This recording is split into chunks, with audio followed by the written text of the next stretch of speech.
Welcome back. Later in the show, Ed and I will chat about last week's vice presidential debate. But first, we're happy to welcome State Representative Clint Zweifel, who is the Democratic nominee for Missouri State Treasurer. Before running for State Treasurer, Clint was the Research and Education Director for Teamsters Local 688. He has served in the Missouri House of Representatives since he was first elected in 2002. In that year, he was the only Democrat in the state to defeat a Republican incumbent. Clint represents residents of North St. Louis County, including parts of Florissant, Bridgeton, and Hazelwood. Thanks for joining us today, Representative. I'm glad to be here today, Mindy. Representative Zweifel, other than the fact that term limits are a big issue for people, you're not term limited out, and yet you're running for state treasurer. Why is that? Why have you decided to run for state treasurer? Well, I think that fiscal issues are at the centerpiece of debate in our state over the last 4 years or 6 years, and I think it's important to have folks in the top positions that really can add value to decision making and really make fiscal decisions that move the state forward. Can you give us an example of one of your policies that you would try to affect if you're elected state treasurer? Well, I think the first thing that you have to do is really come to an office and bring fiscal competence and really bring excellence to the office itself and ensure that this office of state treasurer is being innovative, to ensure that we're doing things to attract the best people possible into public service and do everything we can to protect taxpayers' money. But beyond that, I think there's some larger issues that you can advocate for, making sure that college education is affordable, making sure that Missourians have access to health care, really doing some human capital investments that move our economy forward and touch families. You mentioned some of those other roles that the state treasurer has. One of them, which we've asked a number of our guests, has been in the press, is serving on the MHDC, the Missouri Housing Development Corporation, which is an effort to try to do low-income housing. With this credit crunch that stemmed, at least in some part, from giving loans to people who couldn't afford to pay them off at rates that they couldn't afford to pay. First of all, talk a little bit about how you would see your service on MHDC, and then second, talk about what some of the conflicts would be about serving in that capacity and giving huge grants of Sure. tax credits to people. Well, I think one of the most important things that you could do now with MHDC is use some of the capacity of that organization to help stem some of the foreclosures that we have happening right now. If you notice today, Bank of America actually has a new policy to try to help some of their borrowers that they've inherited from Countrywide.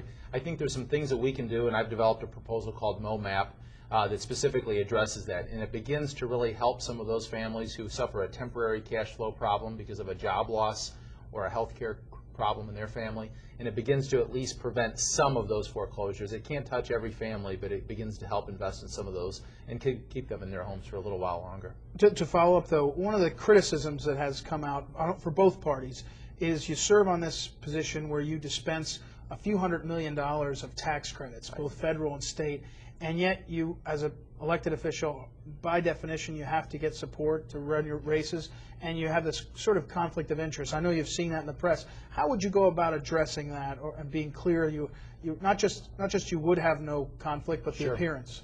I think the first thing that you can do is you need to set a rule, and as a member of the commission, I would help advocate for this, that actually says that if you're a commission member, you should not be doing business with developers, period. I mean, it sets the stage for people questioning the validity of a program when you have commission members doing business with developers who are coming to the table. But does that mean you wouldn't accept donations from developers? Well, I think that's a good point. I think a larger piece of that is right now for licensed stockbrokers under federal law, they can only give $250 to someone that they can vote for.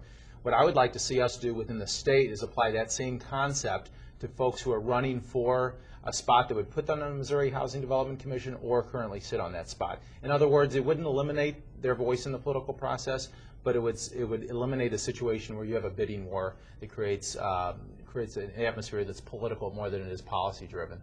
I think a larger issue too is to help set a quantitative decision-making method for that commission and make sure that method is public. Right now, there really isn't a quantitative process for rating projects before they come to the commission. Let's switch gears a little bit. You've recently unveiled a college affordability plan, and you had referenced that previously today. Tell us a little bit more about what that is all about and Sure. What are the details? Well, one thing that I really had problems with last legislative session is the sale of Mohila assets, because this is an organization that was really dedicated towards student affordability, college affordability. And, in my mind, I think there was some serious policy mistakes that the governor made when those assets were sold. The first thing I'd like to do is restore credibility to that organization and get it on the path to success again, so that they can focus solely on helping students and families afford higher education. But the second piece of this is something called Missouri Promise that I'm really excited about. And what that does is it takes the 2-year college system that we have, the community college program, and if you graduate from that system, the A+ program, with a 3.0, and you're willing to do some community service, you can go to any state school free of charge minus the cost of the books. This is a great program. It's something that Jay Nixon has adopted as part of his campaign platform on higher education, and it's something that it's a moderate investment in our state in people that really provides access, but it also really drives our economy forward because we're providing for some workforce readiness. That's really important. We'll leave aside the discussion, we'll heal until after off the air, but let me ask you about your background. People are voting for you. You're one of the sort of young up-and-coming, people should know you'll be 35 years old on Election Day this year, one of the young kind of up-and-coming guys. And before this, you were at the Teamsters. St. Louis, the area is a big union town in many ways. Tell us about your role there and what professionally you did in terms of experience and background. Sure. Well, I grew up in a working-class neighborhood. My dad was a carpenter. My mom was a hairdresser. And first person in my family to attend and graduate from college, went to the University of Missouri St. Louis. That's where I met my wife, Janice. We became foster parents 5 years ago, and recently adoptive parents just about a month ago officially. Wow. And thank you. It's a big family victory that was even better than a primary victory, that's for sure. That's great. And I guess my vision of state government is really based upon those experiences, that we need to provide an infrastructure of opportunity for every Missourian. That we need to make sure that we have access to quality health care, to high quality and affordable higher education, and to make sure that we're actually making some long-term investments that move our economy forward. And when I view public service, I see it from that lens as something where government has a role in at least helping provide those opportunities. You've mentioned health care a couple times. You have been a state legislator for the past 6 years. During that time, the Medicaid cuts went through, cutting a number of people, about 100,000 people off of their health care. What is the role of the state treasurer with regard to the health care issue in Missouri? Well, I think the state treasurer has a responsibility to really stand up on key fiscal issues. And there is a big debate, and I fall on the side that folks should have access to health care. But set aside that debate for a moment. Let's talk about the fiscal impact on the state. And it's a $1.6 billion in federal money now we've sent away to other states when we made those health care cuts. There also is a huge impact on our economy when we take $600 million of healthcare spending out of it. So I think a state treasurer has a responsibility to talk about the fiscal repercussions of those decisions, and I think that's a role that I can help play. We're going to have a lot to talk about off the air, but let's move on. One quick, we've got just a little bit of time left. A lot of people have run for state treasurer and ended up serving in higher office, some as governor, some on other statewide offices. Are you, young up-and-coming guy, are you looking at this, you'll serve a term, maybe two, and then you'll run for some other higher office? I think the treasurer's job itself excites me because I think fiscal issues, I have an MBA degree, and fiscal issues really interest me. I think long-term, if the state's going to be able to move forward, it has to be fiscally sound, and that's a role that really excites me. Listen, the idea of public service in this state is one that I value, I really take seriously, and it's a calling, I believe, to help serve others. So I think I can do that through state treasurer. Well, thank you for accepting our call and being on the show with us. Thanks a lot for the opportunity. Thanks for being here. In this election season, we at Midwest Talking Points have made every effort to balance the viewpoints you see.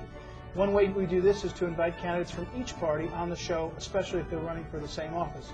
Tonight, with Representative Zweifel, we're glad to say we've now had both candidates for state treasurer on our show. You'll see more candidates and more balance right here on Midwest Talking Points. We'll continue to bring you guests from both sides of the aisle, as well as other interesting folks with unique perspectives. All this, and we'll try and have a little fun while we're at it. When we come back, Ed and I will let you know what we thought about last week's vice presidential debate in St. Louis. Stay with us. You're watching Midwest Talking Points on Charter Communications.